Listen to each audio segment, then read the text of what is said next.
Hello friends, welcome to my YouTube channel easy stream. आज के इस वीडियो में हम सीटेट का प्रीवियस ईयर पेपर डिस्कस करने वाले हैं। तो आज हम लोग डिस्कस करेंगे 2019 का जो जनवरी में एग्ज़ाम हुआ था सीटेट का, वो पेपर। तो चलिए देखते हैं। सबसे पहले हम पार्ट वन का सीडीपी का पोर्शन है उसको हम लोग डिस्कस करेंगे। तो इसमें हम लोग देखेंगे पहले क्या क्या क्वेश्चन पूछे गए हैं। पहला क्वेश्चन है, एक खेल क्रिया के दौरान चोट लगने पर रोहन रोने लगा। यह देखकर उसके पिता ने कहा कि लड़कियों की तरह व्यवहार न करो, लड़के रोते नहीं हैं। तो पिता का यह कथन क्या दर्शाता है? तो पिता का यह कथन लैंगिक रूढ़िवादिताओं को दर्शाता है, लैंगिक रूढ़िवादिताओं को चुनौती देता है, लैंगिक भेदभाव को कम करता है, लैंगिक समानता को बढ़ाता है। तो इसका राइट आंसर हो जाएगा लैंगिक रूढ़िवादिताओं को दर्शाता है, यानी कि ये जेंडर स्टीरियोटाइप को रिफ्लेक्ट कर रहा है। ठीक। दूसरा क्वेश्चन पूछा गया है कि एक प्रगतिशील कक्षा में क्या होता है? तो प्रगतिशील कक्षा में अध्यापक को अटल पाठ्यक्रम का पालन करना चाहिए, विद्यार्थियों में प्रतिस्पर्धा पर बल देना चाहिए, ज्ञान की संरचना के लिए प्रचुर मौके प्रदान करना चाहिए, विद्यार्थियों को उनके अकादमिक अंकों के आधार पर नामांकित करना चाहिए।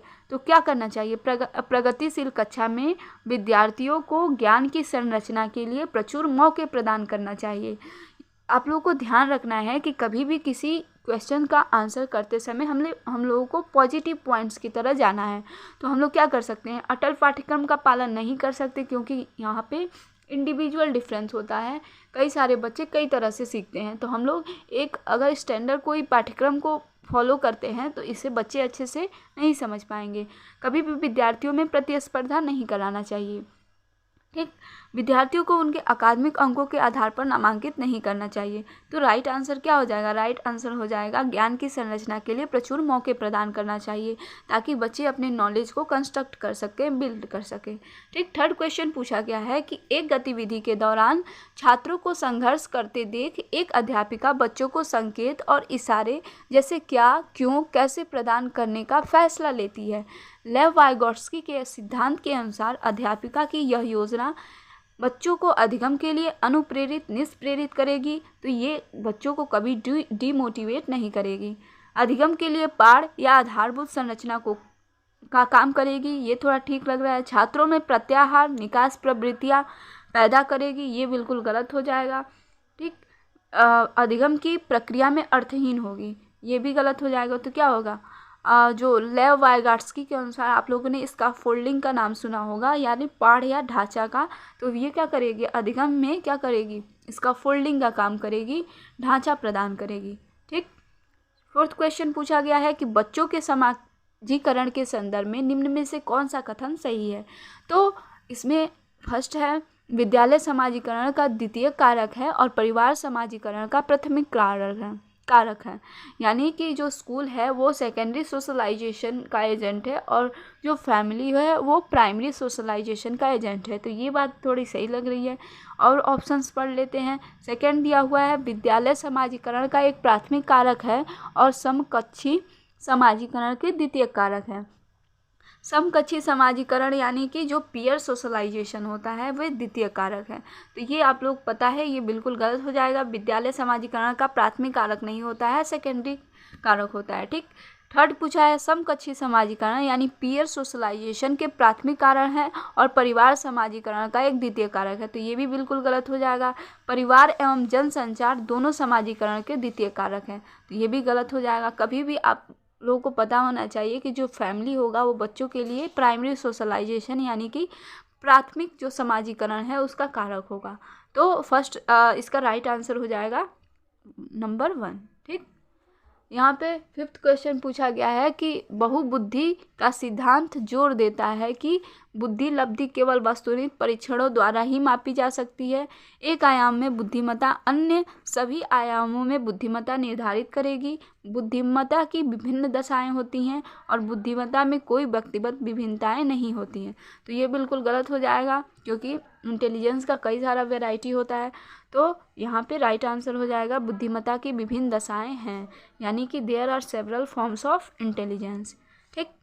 सिक्स क्वेश्चन पूछा गया है कि लॉरेंस कोलबर्ग के सिद्धांत के अनुसार किसी कार्य को इसलिए करना क्योंकि दूसरे इसे स्वीकृति देते हैं नैतिक विकास के किस चरण को दर्शाता है? तो ये ये क्या होता है, कन्वेंशनल में आ जाएगा कि मतलब आप क्या करते हैं, किसी से प्रथागत चीज़ों में कोई अगर स्वीकृति देता है तब आप करते हैं, तो ये आ जाएगा आपका, इसका राइट आंसर हो जाएगा कन्वेंशनल। ठीक, नेक्स्ट क्वेश्चन है 7वां, लेव वाइगोत्स्की का सामाजिक सांस्कृतिक परिप्रेक्ष्य अधिगम प्रक्रिया में किसके महत्व पर जोर देता है। तो यहाँ पे डैश दिया हुआ है, तो इसमें क्या भरा जाएगा, तो सांस्कृतिक उपकरणों पे, गुणारोपण पे, अभिप्रेरणा पे, संतुलीकरण पे। तो आप लोगों को पता है लेव वाइगोत्स्की हमेशा सामाजिक और सांस्कृतिक उपकरणों पे ही जोर देते हैं, तो इसका राइट आंसर हो जाएगा नंबर 1, यानी सांस्कृतिक उपकरणों, कल्चरल जो टूल्स होते हैं उस पे अधिगम की प्रक्रिया पे ज़्यादातर महत्व दिया जाता है। ठीक, नेक्स्ट है, जीन पियाजे अपने संज्ञानात्मक विकास के सिद्धांत में संज्ञानात्मक संरचनाओं के रूप में वर्णित करते हैं। क्या दिया है, पहला मनोवैज्ञानिक उपकरणों पे, उद्दीपक अनुक्रिया संबंध में, विकास का समीपस्थ क्षेत्र में, स्कीमा मनोबंध पे। तो क्या हो जाएगा, इसमें राइट आंसर हो जाएगा स्कीमा पे, यानी कि जो जीन पियाजे हैं वे स्कीमा के बारे में बात करते हैं, तो इसका राइट आंसर हो जाएगा नंबर 4। ठीक, नेक्स्ट क्वेश्चन है, जीन पियाजे के संज्ञानात्मक विकास के सिद्धांत में पूर्व संक्रियात्मक अवस्था में विकास का मुख्य गुण क्या होता है। तो जीन पियाजे के अनुसार मुख्य गुण क्या होता है, अमूर्त सोच का विकास, विचार सोच में केंद्रीकरण, परिकल्पित निगमनात्मक सोच, संरक्षण और पदार्थों को क्रमबद्ध करने की क्षमता। तो इसका राइट आंसर हो जाएगा 2। ठीक, यानी विचार या सोच में केंद्रीकरण, सेंट्रेशन इन थॉट्स। नेक्स्ट क्वेश्चन पूछा गया है कि विकास के संदर्भ में निम्न में से कौन सा कथन सही है। तो निम्न में से कौन सा कथन सही है, तो इसमें पहला दिया है, विकास की दर सभी संस्कृतियों में सभी के लिए समान होती है, ये गलत है। विकास केवल विद्यालय में होने वाले अधिगम से ही होता है, ये भी गलत है। विकास केवल बाल्यावस्था के दौरान ही होता है, ये भी बिल्कुल गलत हो जाएगा, क्योंकि विकास जीवन पर्यंत चलता रहता है। तो विकास बहुआयामी होता है, मल्टी डायमेंशनल होता है, तो राइट आंसर हो जाएगा 4। ठीक, नेक्स्ट क्वेश्चन है, जन्म से किशोरावस्था तक बच्चों में विकास किस क्रम में होता है। तो जन्म से किशोरावस्था तक बच्चों में विकास सांवेदिक मूर्त अमूर्त तक होता है, नहीं। Sensory concrete abstract sensory concrete, यानी अमूर्त सांवेदिक मूर्त कंक्रीट अब्स्ट्रैक्ट सेंसरी, ये भी गलत हो जाएगा। अब्स्ट्रैक्ट कंक्रीट सेंसरी, ये भी गलत हो जाएगा। अब्स्ट्रैक्ट सेंसरी कंक्रीट, ये भी गलत हो जाएगा। सेंसरी कंक्रीट अब्स्ट्रैक्ट, यानी राइट आंसर हो जाएगा 1, यानी पहले सांवेदिक अवस्था आता है, फिर मूर्त, फिर अमूर्त अवस्था। ठीक, तो राइट आंसर हो जाएगा 1। ठीक, नेक्स्ट क्वेश्चन पूछा गया है कि एक प्रगतिशील कक्षा में व्यक्तिगत विभिन्नताओं को किस प्रकार देखा जाना चाहिए। कि अधिगम की प्रक्रिया में बाधा के रूप में, गलत हो जाएगा। अध्यापक के पक्ष पर असफलता, ये भी गलत हो जाएगा। योग्यता आधारित समूह बनाने का मापदंड, ये भी नहीं है, यानी कि एबिलिटी बेस्ड ग्रुप नहीं बनाना चाहिए। 4th is right answer. ठीक, क्या है, अध्यापन अधिगम प्रक्रिया की परियोजना के लिए महत्वपूर्ण है। ठीक, teaching learning process. Next question पूछा है, एक समावेशी कक्षा में किस पर जोर होना चाहिए। तो समावेशी कक्षा में ओरिएंटेड प्रदर्शन अभिमुखी लक्ष्यों पर जोर होना चाहिए, तो ये गलत हो जाएगा। अविभेदी समरूपी निर्देशों पे, ये भी गलत हो जाएगा। सामाजिक पहचान के आधार पर छात्रों से अलगाव कभी भी समाजवेशी कक्षा के लिए हमेशा क्या होता है, गलत होता है, कभी भी अलगाव की बात नहीं करता है। ठीक, 4th इज राइट आंसर हो जाएगा। हर बच्चे के सामर्थ्य को अधिकतम करने के लिए अवसर प्रदान करना चाहिए। समावेशी कक्षा में सभी बच्चों को समान अवसर प्रदान करना चाहिए उनके विकास के लिए। ठीक है, फिर नेक्स्ट क्वेश्चन पूछा गया है कि दिव्यांगजन अधिकार अधिनियम के अनुसार निम्न में से किस शब्दावली का प्रयोग उपयुक्त है। मंदित छात्र नहीं, विकलांग छात्र, ये भी नहीं, छात्र जिसे शारीरिक दिव्यांगता है, ये राइट आंसर हो जाएगा। छात्र जिसका अशक्त शरीर है, ये भी गलत हो जाएगा। ठीक, तो राइट आंसर हो गया आपका छात्र जिसे शारीरिक दिव्यांगता है। ठीक। नेक्स्ट है अधिगम कठिनाइयों से जूझते छात्रों की ज़रूरतों को संबोधित करने के लिए एक अध्यापक को क्या नहीं करना चाहिए। तो दृश्य श्रव्य सामग्रियों का इस्तेमाल करना चाहिए, संरचनात्मक शिक्षा शास्त्रीय उपागमों का इस्तेमाल करना चाहिए, व्यक्तिगत शैक्षिक योजना बनाना, शिक्षा शास्त्र और आकलन की जटिल संरचनाओं का प्रयोग नहीं करना चाहिए। तो यानी इसका राइट आंसर हो जाएगा 4। ठीक। सृजनात्मकता की पहचान का प्रमुख लक्षण क्या है। तो सृजनात्मकता यानी कि क्रिएटिविटी का मुख्य पहचान है आपका डाइवर्जेंट थिंकिंग यानी अपसारी चिंतन। ठीक। तो 16 का राइट आंसर हो जाएगा नंबर 2। ठीक।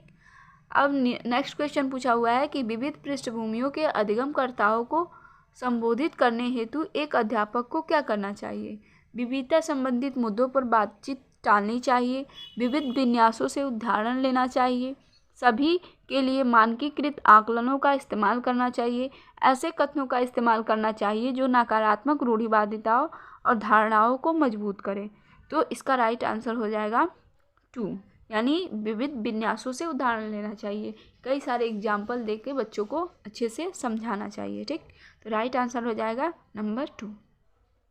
नेक्स्ट क्वेश्चन दिया है कि समस्या समाधान क्षमताओं को किस प्रकार सुसाध्य किया जा सकता है, यानी जो प्रॉब्लम सॉल्विंग एबिलिटीज हैं उसको कैसे फैसिलिटेट यानी सुसाध्य किया जा सकता है। तो लगातार अभ्यास और कार्यान्वयन पर जोर देकर या समस्याओं के हल हेतु अटल प्रक्रिया के इस्तेमाल को बढ़ावा देकर, समरूपों के इस्तेमाल को बढ़ावा देकर, विद्यार्थियों में डर की भावना पैदा करके। तो 4th क्या होगा, बिल्कुल गलत हो जाएगा, 2nd भी 1st भी। तो इसका राइट आंसर हो जाएगा 3rd। ठीक। नेक्स्ट क्वेश्चन दिया है कि अधिगम की अभिप्रेरणा को किस प्रकार कायम रखा जा सकता है। तो किस प्रकार कायम रखा जा सकता है कि अधिगम कंटिन्यूअस होता रहे, बच्चों को दंड लेकर, ये गलत हो जाएगा, बच्चों को कभी दंड देकर हम लोग अधिगम नहीं करा सकते। प्रवीणता अभिमुखी लक्ष्यों पर जोर देकर, बच्चों को बहुत आसान क्रियाकलाप देकर, यंत्रवत याद करने पर जोर देकर। कभी भी अधिगम याद करने पर जोर नहीं देता है, बच्चों को बहुत आसान क्रियाकलाप देकर, ये भी गलत हो जाएगा। तो राइट आंसर हो जाएगा प्रवीणता अभिमुखी लक्ष्यों पर जोर देकर, यानी कि जो मास्टरी ओरिएंटेड गोल्स हैं उस पर फोकस करके दिया जा सकता है। ठीक। तो राइट आंसर हो जाएगा नंबर 2। ठीक। नेक्स्ट क्वेश्चन पूछा हुआ है कि शर्मिंदगी क्या है। इसका संज्ञान से कोई संबंध नहीं है, इसका संज्ञान से कोई संबंध नहीं है, ये गलत हो जाएगा। कभी भी आप शर्मिंदगी महसूस होती है तो आपके जो संज्ञान है, आपका कॉग्निशन है, उस पर बहुत ज़्यादा इफेक्ट पड़ता है। इसका संज्ञान पर नकारात्मक प्रभाव पड़ता है, बच्चों को अधिगम हेतु अभिप्रेरित करने के लिए प्रभावशाली है, इसके भाव को अध्यापन अधिगम क्रिया में बारंबार पैदा करना चाहिए। तो ये क्या होगा, ये भी गलत है। ये बच्चों को अधिगम हेतु अभिप्रेरित करने के लिए बहुत प्रभावशाली है। शर्मिंदगी कभी भी बच्चों को क्या होगा, अभिप्रेरित नहीं करेगी अधिगम के लिए। तो इसका राइट आंसर हो जाएगा, इसका संज्ञान पर नकारात्मक प्रभाव पड़ता है। ठीक। ये जो शर्मिंदगी है वो क्या होती है, संज्ञान से हमारी रिलेटेड होती है, उस पर निगेटिव इफेक्ट पड़ता है जब हमें शर्मिंदगी महसूस होती है। ठीक। नेक्स्ट क्वेश्चन पूछा गया है कि निम्न में से अध्यापन अधिगम का सबसे प्रभावशाली माध्यम कौन है। विषय वस्तु को यंत्रवत याद रखना, संकल्पनाओं के बीच संबंध खोजना, बिना विश्लेषण के अवलोकन करना, अनुकरण, नकल और दोहराना। तो ये जो भी निगेटिव पॉइंट्स है वो गलत हो जाएगा। ठीक। तो इसका राइट आंसर हो जाएगा क्या, संकल्पनाओं के बीच संबंध खोजना, यानी क्या करेगा बच्चा, जो कॉन्सेप्ट है उसको एक्सप्लोर करके उनके बीच के रिलेशनशिप को सीखेगा। तो ये क्या होगा, सबसे प्रभावशाली माध्यम हो जाएगा बच्चों को सीखने का। ठीक। नेक्स्ट क्वेश्चन है कि एक अध्यापिका को दिए गए किसी कार्यकलाप में छात्रों के विभिन्न त्रुटियों का विश्लेषण करना चाहिए। क्यों करना चाहिए, इसके आधार पर वह दंड की मात्रा निर्धारित करती है। तो ये कभी भी निगेटिव पॉइंट्स क्या होगा, सही नहीं होगा। तो ये आप लोगों को एलिमिनेट करना भी आना चाहिए, जो भी ऑप्शन दिए गए हैं। तो फर्स्ट नहीं होगा। ठीक। त्रुटियों की समझ अध्यापन अधिगम प्रक्रिया के लिए अर्थपूर्ण है, इसके आधार पर वह ज़्यादा त्रुटियां करने वाले छात्रों को दूसरे छात्रों से अलग कर सकती है। कभी भी इसका उद्देश्य छात्रों को अलग करना नहीं होता है। अधिगम केवल त्रुटियों के शोधन पर निर्भर करती है।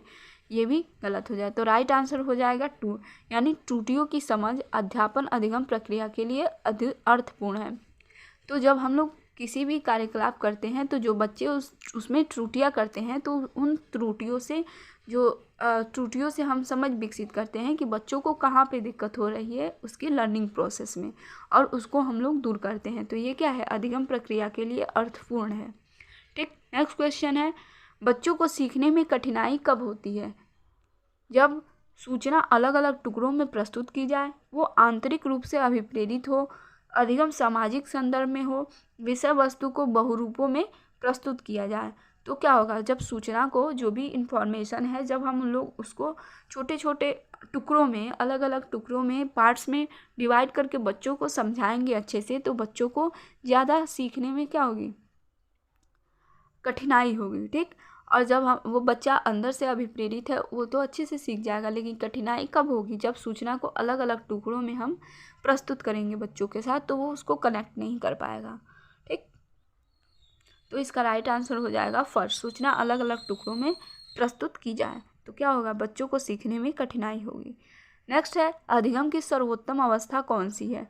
उच्च उत्तेजना उच्च भय, निम्न उत्तेजना उच्च भय, संतुलित उत्तेजना कोई भय नहीं, कोई उत्तेजना नहीं, कोई भय नहीं।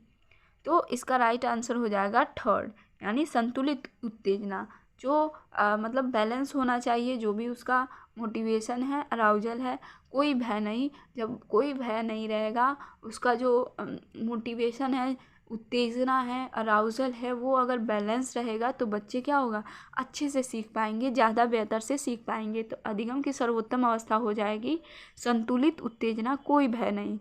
अगर बच्चे में भय है तो वो कभी भी अच्छे से सीख नहीं पाएगा, तो ये क्या होगा, गलत हो जाएगा। राइट आंसर हो जाएगा संतुलित उत्तेजना कोई भय नहीं। नेक्स्ट क्वेश्चन है, अधिगम का संरचनात्मक विचार यह सुझाव देता है कि ज्ञान की संरचना में बच्चों की कोई भूमिका नहीं होती, बच्चे पूर्ण रूप से वयस्कों पर निर्भर रहते हैं, बच्चे सक्रिय भूमिका निभाते हैं, बच्चे पूर्ण रूप से पाठ्य पुस्तकों पर निर्भर करते हैं। तो आप लोग को ध्यान रखना है कि इसमें कभी भी जो क्वेश्चन पूछा जाता है उसमें सेंटर में क्या होता है, बच्चा होता है। तो बच्चे क्या करते हैं, किसी भी अधिगम में सक्रिय भूमिका निभाते हैं, कभी भी वो निष्क्रिय रह के नहीं सीख सकते हैं। तो जिसमें भी ये पॉजिटिव पॉइंट्स दिया होगा उसको आप लोग को सेलेक्ट करना है। तो बच्चे सक्रिय भूमिका निभाते हैं, बच्चों की कोई भूमिका नहीं होगी, वहाँ पे कोई अधिगम बच्चों में नहीं होगा। बच्चे पूर्ण रूप से वयस्कों पर निर्भर करेंगे तो वो भी क्या होगा, सुटेबल नहीं होगा बच्चों को सीखने के लिए। बच्चे पूर्ण रूप से पाठ्य पुस्तकों पर निर्भर रहते हैं, जब वो पूर्ण रूप से पाठ्य पुस्तकों पर निर्भर रहेंगे तो वो विद्यालय क्यों आएंगे पढ़ने के लिए। तो इसमें राइट आंसर हो जाएगा बच्चे सक्रिय भूमिका निभाते हैं, यानी कभी भी अधिगम की प्रक्रिया में बच्चे सक्रिय होंगे तभी वो बेहतर से बेहतर सीख पाएंगे। नेक्स्ट क्वेश्चन है, अधिगम के लिए निम्न में से कौन सी धारणा उपयुक्त है? योग्यता सुधार्य है, योग्यता अटल है, प्रयासों से कोई फर्क नहीं पड़ता, असफलता अनियंत्रित है। क्या है, योग्यता सुधार, एबिलिटी इज इम्प्रूवमेंट। तो इसका राइट आंसर हो जाएगा जो योग्यता होगी, एबिलिटी होगी, वो इम्प्रूवेबल होगी, सुधार्य होगी। ठीक, योग्यता कभी भी अटल नहीं होती है, प्रयास से कोई फर्क नहीं पड़ता तो कोई प्रयास ही नहीं करता, असफलता अनियंत्रित है, ये भी गलत है। तो राइट आंसर हो जाएगा नंबर 1। ठीक, नेक्स्ट है, निम्न में से कौन सी परिपाटी विद्यार्थियों में संकल्पनात्मक समझ में बढ़ोतरी करने में सहायक है? प्रतिस्पर्धा आधारित प्रतिस्पर्धाएं, पाठ्य पुस्तक केंद्रित शिक्षा शास्त्र, बारंबार परीक्षाएं, अन्वेषण और संवाद। तो क्या होगा, जब हम इंक्वायरिंग करेंगे, डिबेट करेंगे, संवाद करेंगे तो वही क्या करेगी, हमारे ब्रेन, हमारे संकल्पनात्मक समझ में बढ़ोतरी करेगी। बार बार परीक्षाएं होंगी, इससे भी हमारी कोई संकल्पनात्मक वृद्धि नहीं होगी। प्रतिस्पर्धा आधारित जो परीक्षाएं होंगी उसमें भी नहीं होगी। पाठ्य पुस्तक केंद्रित शिक्षा शास्त्र होगा तो उसमें भी हमारे जो ये कॉग्निशन है उसमें कोई डेवलपमेंट नहीं होगा। तो क्या होगा, अन्वेषण और संवाद इज राइट आंसर, यानी 4 नंबर इज राइट आंसर हो जाएगा। ठीक, नेक्स्ट क्वेश्चन पूछा गया है, एक कार्य के दौरान साइना स्वयं से बात कर रही है कि वह कार्य पर किस प्रकार प्रगति कर सकती है। लेव वाइगोत्स्की के भाषा और चिंतन सोच के बारे में दिए गए विचारों के अनुसार इस तरह का व्यक्तिगत वाक्य क्या दर्शाता है?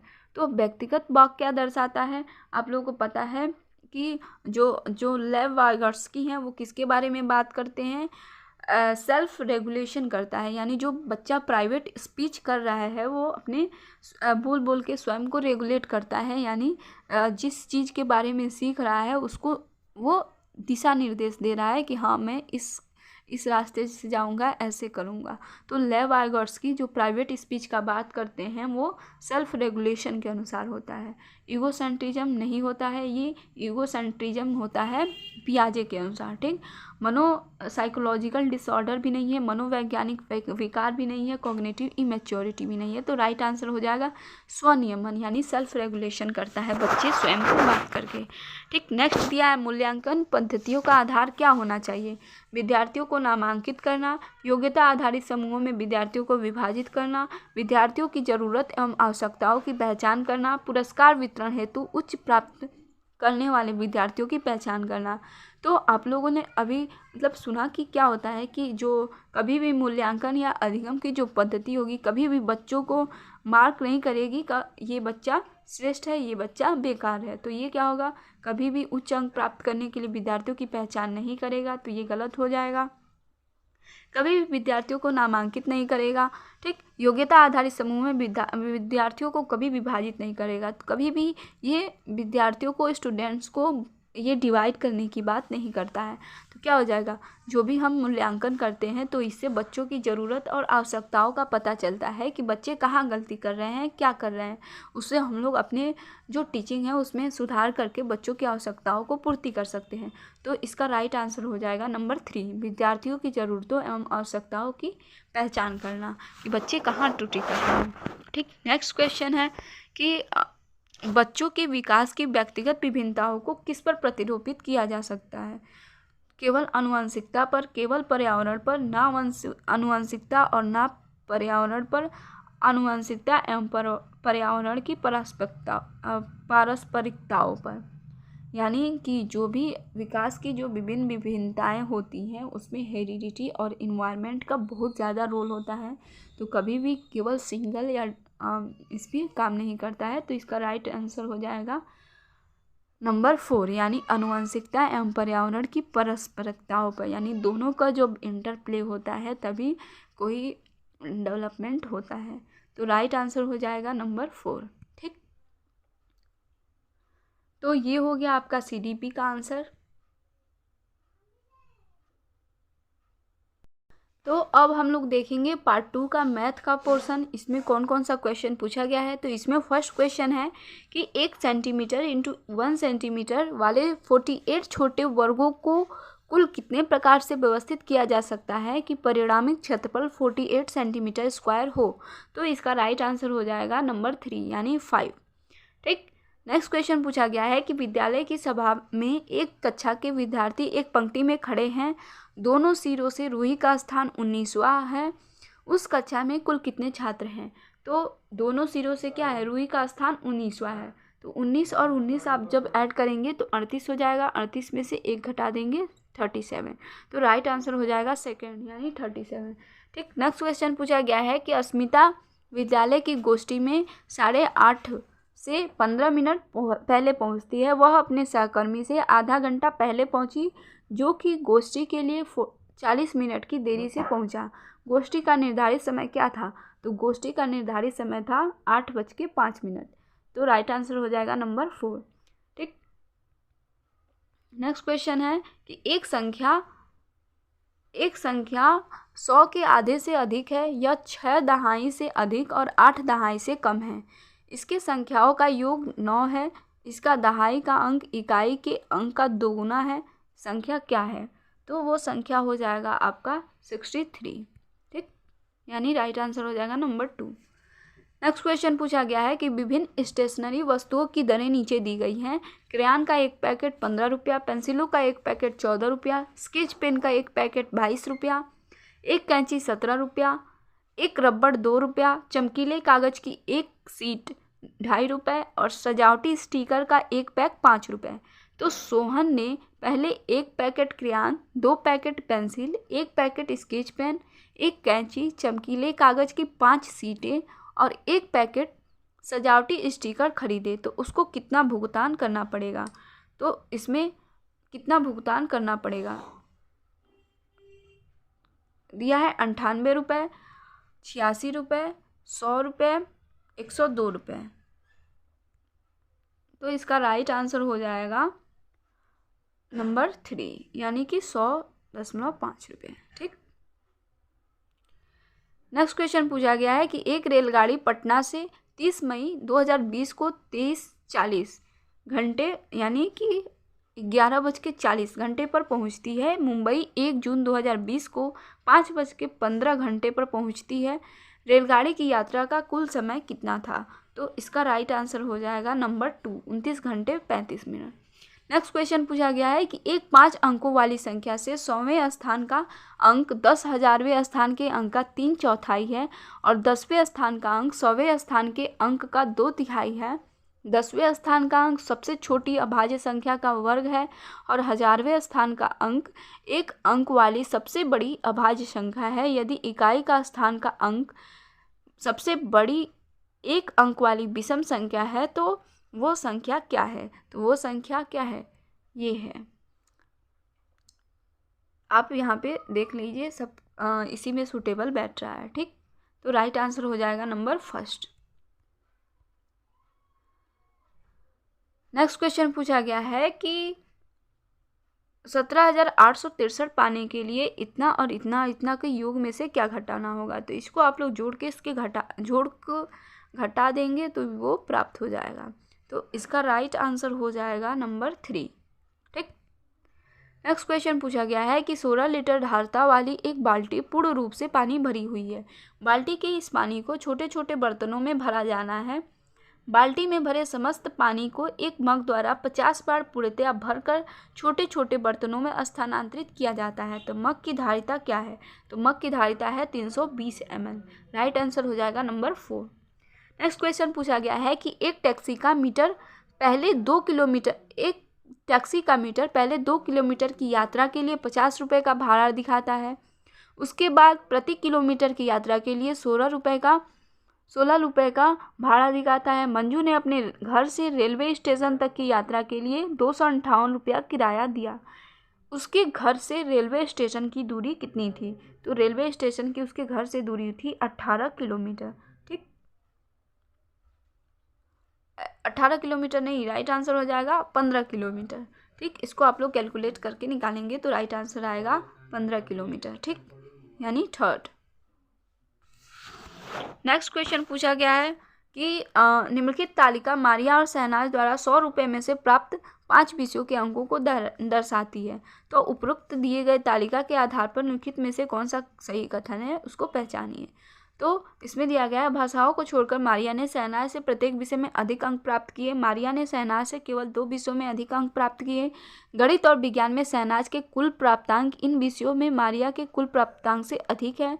मारिया और शहनाज के कुल प्राप्तांक अंक समान है। तो राइट आंसर हो जाएगा 4। ठीक। नेक्स्ट क्वेश्चन पूछा गया है गणित के शिक्षण अधिगम संदर्भ में निम्नलिखित में से कौन सी प्रक्रिया वांछनीय है। यानी भ्रांति को रोकने के लिए मुक्त उत्तर वाले ओपन एंडेड प्रश्न पूछने चाहिए। संकल्पनाओं की अंतर्दर्शी को समझने को प्रोत्साहित करना चाहिए। खुली पुस्तक परीक्षाओं से बचना चाहिए। विद्यार्थियों को बताना चाहिए कि प्रश्नों को हल करने के लिए निर्धारित कदमों का अनुकरण करें। तो इसका राइट आंसर हो जाएगा नंबर 2 संकल्पनाओं की अंतर्दर्शी समझ को प्रोत्साहित करना चाहिए। ठीक। नेक्स्ट क्वेश्चन है गणित के कक्षा में अध्यापक ने निम्नलिखित कुछ प्रश्न प्रस्तुत किए। ठीक। एक आयत का क्षेत्रफल है जिसकी एक भुजा 5 सेंटीमीटर और 3 सेंटीमीटर है। उन संख्याओं का समुच्चय ज्ञात कीजिए जिनका मध्यक 4 है। 0-8 के मध्य सभी अभाज्य संख्याओं को सूची बनाइए। आयतों के बारे में आपकी जो भी गणितीय जानकारी है मुझे बताइए। तो इसमें आप लोगों को सेलेक्ट करना है कि कौन कौन से बंद उत्तर वाले प्रश्न हैं, बंद सिरे वाले, और कौन कौन से मुक्त सिरे वाले प्रश्न हैं। तो ए पहला ऑप्शन दिया गया है ए व बी बंद सिरे के प्रश्न हैं और सी और डी मुक्त सिरे वाले प्रश्न हैं। ठीक। दूसरा दिया है ए बी सी तीनों मुक्त उत्तर वाले प्रश्न हैं। ए बी सी तीनों बंद सिरे वाले प्रश्न हैं और डी मुक्त सिरे वाला प्रश्न है। ए बंद सिरे वाला प्रश्न है, बी सी डी मुक्त सिरे वाले प्रश्न हैं। ए व सी बंद सिरे वाले प्रश्न हैं और बी और डी मुक्त सिरे वाले प्रश्न हैं। तो इसका राइट आंसर हो जाएगा 4। कैसे? ए सी बंद सिरे वाले प्रश्न हैं।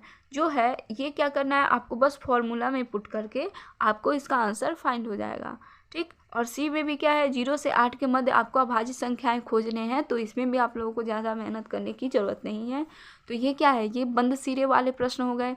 और जो ये क्वेश्चन पूछा गया है डी, आयत के बारे में आपको जो भी जानकारी है वो बताइए। तो आप क्या करेंगे, आयत के बारे में जो भी आपकी समझ है वो आप सोच के लिखेंगे। तो ये क्या होगा, मुक्त सिरे वाले प्रश्न होगा, ओपन एंडेड क्वेश्चन है। ठीक। इसमें भी है उन संख्याओं का समुच्चय ज्ञात कीजिए जिनका माध्यक 4 है। तो इसमें भी आपको सोचने की ज़्यादा ज़रूरत है। तो ये क्या होगा, राइट आंसर इसका 4 हो जाएगा। नेक्स्ट क्वेश्चन दिया गया है, गणित के शिक्षण अधिगम पर निम्नलिखित में से किसका प्रभाव होने की संभावना न्यूनतम है। तो इसमें राइट आंसर हो जाएगा 4, छात्रों के गलत उत्तरों के पूरे हल कर देना। तो इसकी क्या है, इसके प्रभाव होने की संभावना क्या है, न्यूनतम है। नेक्स्ट क्वेश्चन दिया है, रोहित ने अनुभव किया कि वर्ग एक समचतुर्भुज और एक आयत दोनों ही है। वह वैन हील के मानसिक चिंतन के कौन से चरण में है। तो वो स्तर 2 में है, लेवल 2 में है, जो रिलेशनशिप दर्शा सकता है कि एक और आयत और चतुर्भुज में क्या संबंध है। तो राइट आंसर हो जाएगा नंबर 3। नेक्स्ट क्वेश्चन दिया गया है, किन्हीं दो पूर्ण संख्याओं का योग एक पूर्ण संख्या होता है। पूर्ण संख्याओं के इस गुण को किस प्रकार उल्लेखित किया जा सकता है। तो इसका राइट आंसर हो जाएगा संवरक गुण, यानी क्लोजर प्रॉपर्टी हो जाएगा। ठीक। नेक्स्ट क्वेश्चन दिया है, गणित के शिक्षण अधिगम के विषय में निम्नलिखित में से कौन सा कथन सत्य नहीं है। तो इसका राइट आंसर हो जाएगा नंबर 2, गणितीय ज्ञान की रचना में संस्कृति और संदर्भों की कोई भूमिका नहीं है। ठीक। नेक्स्ट क्वेश्चन पूछा है, प्राथमिक स्तर पर संख्याओं को पढ़ाने के लिए निम्नलिखित में से कौन सा कथन सही है। तो इसका राइट आंसर हो जाएगा 3, नंबर 3 क्या है, ए और डी। तो ए क्या है, संख्याओं की अंतर्दर्शी समझ को प्रोत्साहित किया जाना चाहिए और संख्याओं में अनुक्रम और संगति को प्रोत्साहित करना चाहिए। ठीक। एक ही अनुक्रम में पढ़ाना चाहिए, गलत हो जाएगा। गणना से पहले संख्याओं को संख्यांक के रूप में लिखना सिखाना चाहिए, भी गलत हो जाएगा। तो राइट आंसर हो जाएगा नंबर 4। ठीक। 49 क्वेश्चन है आपका कि प्राथमिक स्तर पर गणित पढ़ाने के लिए निम्नलिखित में से कौन सा पहलू अत्यंत महत्वपूर्ण है। तो गणित को बच्चों के जीवन के अनुभव का भाग बनाना, यानी किसी भी सब्जेक्ट को आप बच्चों के जब जीवन से, उनके डेली लाइफ से कनेक्ट करके सिखाएंगे और उनमें जो यूज़ हो रहा है वो सिखाएंगे, तो वो क्या होगा, हमेशा बेस्ट ऑप्शन होगा। तो राइट आंसर हो जाएगा नंबर 1। ठीक। नेक्स्ट क्वेश्चन पूछा हुआ है कि निम्नलिखित क्रियाकलापों में से किससे विद्यार्थियों में त्रिविमीय विवेचन, यानी कि मोस्ट लाइकली जो स्पेशल रीजनिंग है वो डेवलप होगी, यानी त्रिविमीय विवेचन विकसित होने की सर्वाधिक संभावना है। तो किसमें है, एक संख्या चार्ट में नमूने को पहचानना, सुडोकू पहेली को हल करना, चौपड़ आकृतियों को पहचानना, आंकड़ों को निरूपित करने के लिए दंड आलेख खींचना। तो इसका राइट आंसर हो जाएगा 3, चौपड़ आकृतियों को पहचान करना। जो टेस्लेटिंग होता है, टेस्लेटिंग में बच्चे जो फिगर को पहचानते हैं, उससे उनके जो 3D डायरेक्शन में जो सोचना होता है वो बच्चों में डेवलपमेंट होता है। ठीक, डेवलप होता है। नेक्स्ट क्वेश्चन पूछा गया है कि बच्चों को भिन्न की संकल्पना पढ़ाने के लिए निम्नलिखित में से क्या सबसे ज़्यादा उपयुक्त है। तो भिन्न की संरचना हम कैसे सिखा सकते हैं, जो ये जो दिया है क्विजिनियर छड़ें जो होती हैं, इससे हम लोग भिन्न की संरचना बहुत अच्छे से बच्चों को समझा सकते हैं। तो राइट आंसर हो जाएगा नंबर 4। नेक्स्ट क्वेश्चन दिया गया है, गणित की प्रकृति के विषय में निम्नलिखित में से कौन सा कथन सत्य नहीं है।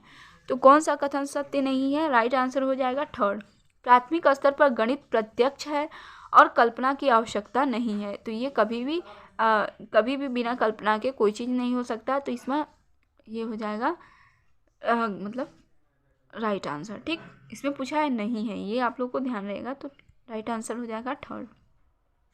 ठीक, नेक्स्ट क्वेश्चन पूछा हुआ है कि निम्नलिखित कथनों में से किसमें संख्या का प्रयोग क्रम सूचक भाव में हुआ है। मैं इस इमारत की 3री मंजिल पर खड़ा हूँ। मैं घर में 3 कमरे में हूँ। मेरे घर में 3 कमरे हैं। प्रत्येक समूह में 3 टीम सदस्य हैं। 3 पेंसिलों के कई समूह होते हैं। तो यहाँ पे दिया है तीसरी, यानी कि ये पहली, दूसरी, तीसरी, ये क्रम में क्या हुआ, प्रयुक्त हुआ है। तो क्रम सूचक भाव इसी ऑप्शन से आता है। तो राइट आंसर हो जाएगा नंबर 1। नेक्स्ट क्वेश्चन पूछा गया है कि शुद्ध कथन को पहचानिए। यदि 2 आकृतियों का क्षेत्रफल समान है तो उनका परिणाम समान होगा। तो राइट आंसर हो जाएगा इसका नंबर 4। किसी आकृति का आकार उसके परिमाप का निर्धारण करता है। ठीक।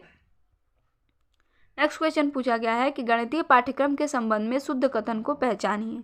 तो इसमें शुद्ध कथन क्या है, बीजगणितीय विचारों की नींव प्राथमिक स्तर पर डाली जा सकती है, यही एक शुद्ध कथन है। बाकी क्या है, गलत है। यहाँ पे पढ़ेंगे आप गलत है। ठीक है।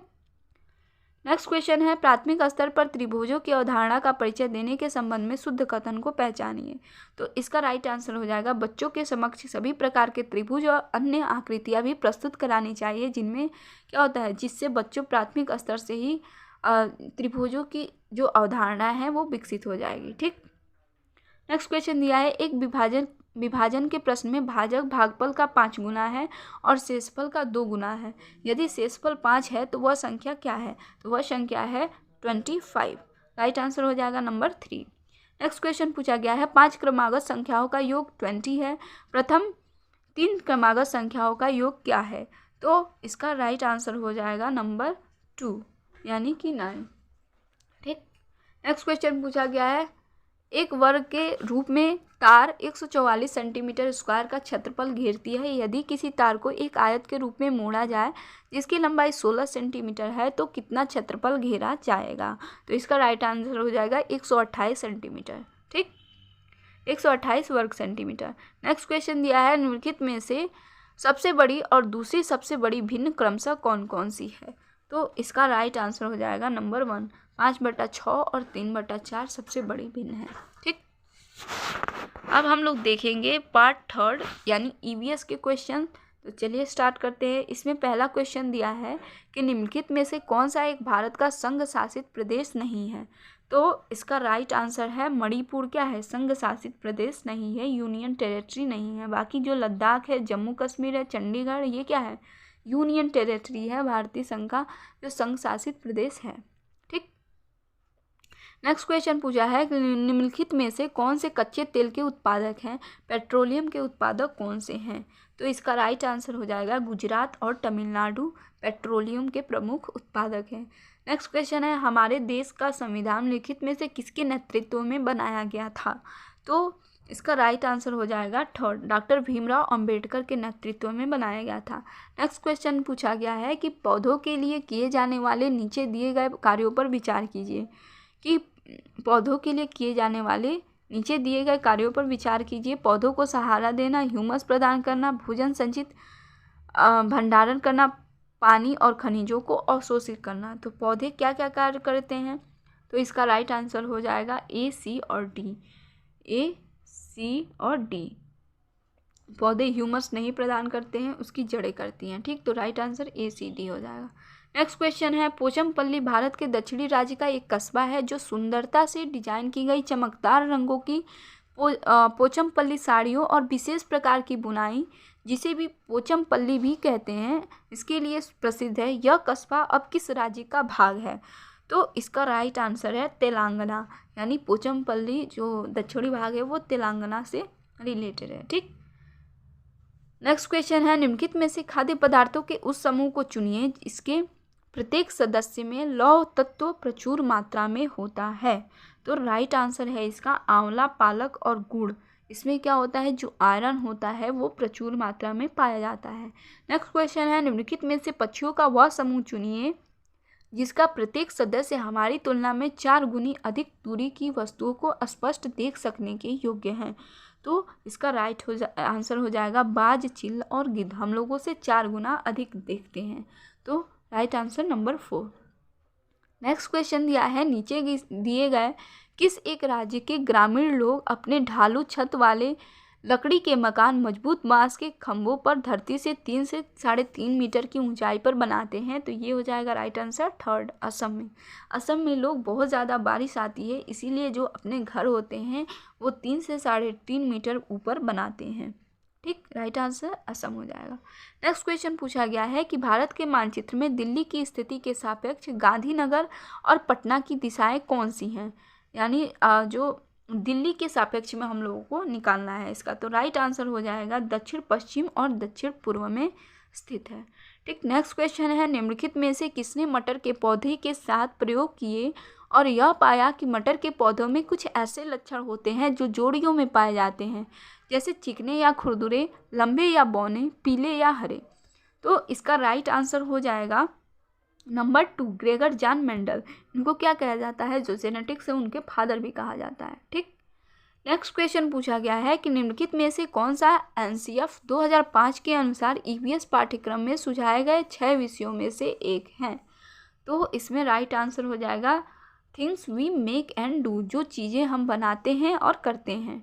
ठीक, नेक्स्ट क्वेश्चन पूछा गया है उपाख्यान अभिलेखों में क्या नहीं दर्ज करना चाहिए। तो इसका राइट आंसर हो जाएगा मुख्य रूप से राइट आंसर ए हो जाए, फर्स्ट हो जाएगा ए और बी। मुख्य रूप से समस्याग्रस्त स्थितियों की पहचान करना, निर्णय वाले कथनों को लिखना, ये उपाख्यान में नहीं सम्मिलित होना चाहिए। नेक्स्ट क्वेश्चन है कि आप एक एकीकृत ईवीएस कक्षा के लिए कैसे योजना बनाएंगे, इंटीग्रेटेड ईवीएस क्लासरूम के लिए कैसे योजना बनाएंगे। तो इसका राइट आंसर हो जाएगा नंबर 1, यानी एक पाठ में 2 या 2 से अधिक विषय क्षेत्रों को मिलाएंगे। ठीक, इससे क्या होगा, इंटीग्रेटेड अप्रोच बनेगा ईवीएस का। ठीक, नेक्स्ट क्वेश्चन है पुनीत ने अपनी कक्षा 5 के विद्यार्थियों को मानव शरीर की एक रूपरेखा दी और उन्हें भोजन विषय पढ़ाने से पहले पाचन तंत्र को बनाने को कहा।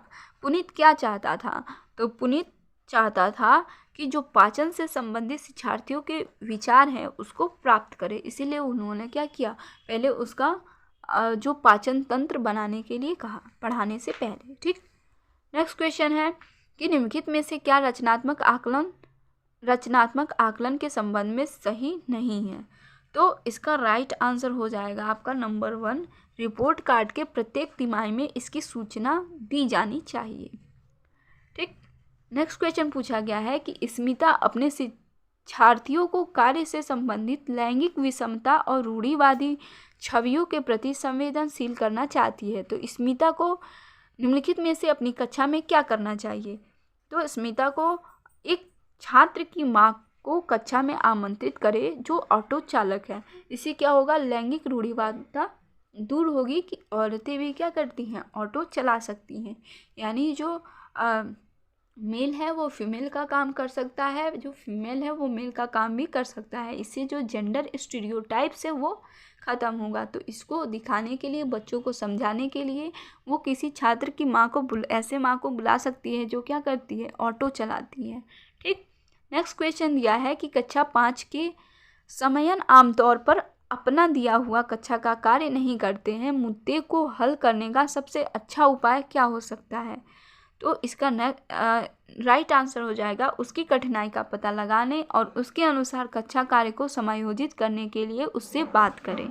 ठीक, नेक्स्ट क्वेश्चन है मुस्कान ने परिवहन में डीजल वाहनों का एक उपयोग निषिद्ध होना चाहिए विषय पर एक वाद विवाद का आयोजन किया। मुस्कान के द्वारा इस विषय पर कक्षा में वाद विवाद के आयोजन का क्या उद्देश्य था। तो इसका राइट आंसर हो जाएगा नंबर 4, यानी यह इस मुद्दे पर छात्रों को कई दृष्टिकोण की सराहना करने में मदद करता है। नेक्स्ट क्वेश्चन है ईवीएस में मानचित्रण कौशल क्या दिखाता है। तो इसका राइट आंसर हो जाएगा नंबर 4, स्थानों की सापेक्ष स्थिति की समझ को विस्तृत करता है। जब हम मानचित्र देखेंगे कि कौन सा स्थान कहाँ है, इससे हम लोगों को जो पोजीशन का रिलेशन है वो समझ में आएगा। ठीक, नेक्स्ट क्वेश्चन है ईवीएस की एकीकृत प्रकृति किसमें सहायक है। तो ईवीएस की एकीकृत प्रकृति, इसका राइट आंसर हो जाएगा 2, पाठ्यचर्या के भार को कम करने और शिक्षार्थियों को सार्थकता पूर्वक सीखने में मदद करता है। ठीक, नेक्स्ट क्वेश्चन पूछा गया है निम्नलिखित में से क्या ईवीएस में आकलन का एक व्यापक संकेतक नहीं है। तो इसका राइट आंसर हो जाएगा नंबर 4, अवधारणा मानचित्रण यानी कॉन्सेप्ट जो मैपिंग होगी वो ईवीएस में आकलन के लिए संकेतक नहीं है। ठीक, नेक्स्ट क्वेश्चन है 82, नंबर 82, कुछ हजार साल पहले भारत में तालाबों के निर्माण के अल बर्नी के अवलोकन के आधार पर कक्षा 5 के ईवीएस के पाठ्य पुस्तक में एक अनुच्छेद है। इस अनुच्छेद को शामिल करने का क्या उद्देश्य हो सकता है? तो इसका राइट आंसर हो जाएगा 82 का नंबर 2 में ए, सी और डी। ठीक, यह इतिहास के स्रोतों की पहचान कराने में शिक्षार्थियों को मदद करता है। यह शिक्षार्थियों को कुछ हजार साल पहले भारत में मौजूद तकनीकों की सराहना करने में मदद करता है। यह शिक्षार्थियों को इतिहास के साक्ष्य की भूमिका की सराहना करने में भी मदद करता है। ये गलत हो जाएगा क्या? यह विद्यार्थियों को उनके अवलोकनों को रिकॉर्डिंग में सुधार करने में मदद करता है। तो इसका राइट आंसर हो जाएगा नंबर 2, ए, सी और डी। नेक्स्ट क्वेश्चन पूछा गया है कि अपनी कक्षा में 50 से अधिक छात्रों के साथ वाणी उन्हें एक ऐसी गतिविधि में जोड़ना चाहती हैं जिसमें सीखने को बढ़ाने के लिए अधिकतम संख्या में इंद्रियां शामिल हो। निम्न में से कौन सा क्रियाकलाप उपरोक्त कार्य के लिए अधिक होगा जिसमें ज़्यादा से ज़्यादा इंद्रियां शामिल हो? तो यहाँ पे राइट आंसर हो जाएगा नंबर 4, नज़दीक के स्थान के लिए क्षेत्र भ्रमण का आयोजन करा सकती हैं। इसमें ज़्यादा से ज़्यादा इंद्रियां शामिल होंगी। ठीक, नेक्स्ट क्वेश्चन है कि इकरा अपने शिक्षार्थियों को ईवीएस में समाचार पत्रों और पत्रिकाओं को पढ़ने के लिए प्रोत्साहित करती हैं, तो वो क्यों करती हैं? तो इसका राइट आंसर हो जाएगा नंबर 2, ये शिक्षार्थियों को उनके अपने संसार से जुड़ने में सहायता करता है। नेक्स्ट क्वेश्चन है कि पर्यावरण अध्ययन में प्रश्न करने को एक युक्ति के रूप में उपयोग किया जाता है। तो इसका राइट आंसर हो जाएगा नंबर 4, कक्षा कक्ष में जिज्ञासा को बढ़ाने के लिए इसलिए प्रयोग किया जाता है। नीचे दिया गया है कि नीचे दिए गए कौन से एक राज्य में तोरंग का अर्थ होता है जंगल? तो इसका राइट आंसर होता है झारखंड में जंगल को तोरंग कहा जाता है। नेक्स्ट क्वेश्चन है कि आपका घर एक्स पर स्थित है तथा आपका विद्यालय वाई पर स्थित है। यद्यपि आपका विद्यालय ठीक सामने है परंतु बीच में व्यस्त राजमार्ग होने के कारण आप सीधे नहीं जा सकते हैं। अतः पहले आप ठीक दक्षिण में 125 मीटर दूर जाते हैं, फिर ठीक पूर्व में 100 मीटर लंबा सुरंग पथ पर पार करते हैं और अंत में आप ठीक उत्तर में 125 मीटर दूरी पर वाई पर अपने विद्यालय पहुंचते हैं और वाई पर विद्यालय के सापेक्ष एक्स पर आपका घर कहाँ स्थित है? तो इसका राइट आंसर हो जाएगा 100 मीटर ठीक पश्चिम में। ठीक, 100 मीटर ठीक पश्चिम में आपका घर स्थित है। नेक्स्ट क्वेश्चन पूछा गया है कि कोई लड़का नागरकोइल से मडगांव जाने के लिए 4 जून 2020 को किसी रेलगाड़ी में सवार हुआ। यह रेलगाड़ी 22:30 बजे नागरकोइल से चली और 6 जून 2020 को 4:30 बजे मडगांव में पहुंची। यदि इस समय अंतराल में रेलगाड़ी ने 1145 किलोमीटर की दूरी तय की तो रेलगाड़ी की औसत चाल क्या थी? तो इसका राइट आंसर हो जाएगा नंबर 2, 38.5 किलोमीटर प्रति आवर। ठीक, नेक्स्ट क्वेश्चन दिया गया है कि नीचे दिया गया कौन सा कथन मधुमक्खियों और छत्तों के विषय में सही नहीं है? तो इसका राइट आंसर हो जाएगा 89 का नंबर 2, यानी नर मक्खियाँ छत्तों के लिए अत्यंत महत्वपूर्ण होती हैं। ठीक, नेक्स्ट क्वेश्चन है आज हम मिर्ची के बिना भोजन की कल्पना भी नहीं कर सकते हैं, तो इसे व्यापारी हमारे देश में कहाँ से लाए थे? तो इसका राइट आंसर है दक्षिण अमेरिका से लाए थे। ठीक, मिर्ची आया था दक्षिण अमेरिका से। तो यहाँ पे हम लोगों ने सीडीपी, ईवीएस और मैथ के क्वेश्चन कर लिए हैं। अब हम देखेंगे लैंग्वेज के क्वेश्चन। तो लैंग्वेज 1 हिंदी है और लैंग्वेज 2 इंग्लिश है। तो हिंदी और इंग्लिश में क्या क्वेश्चन पूछा गया है इसको हम लोग देख सकते हैं।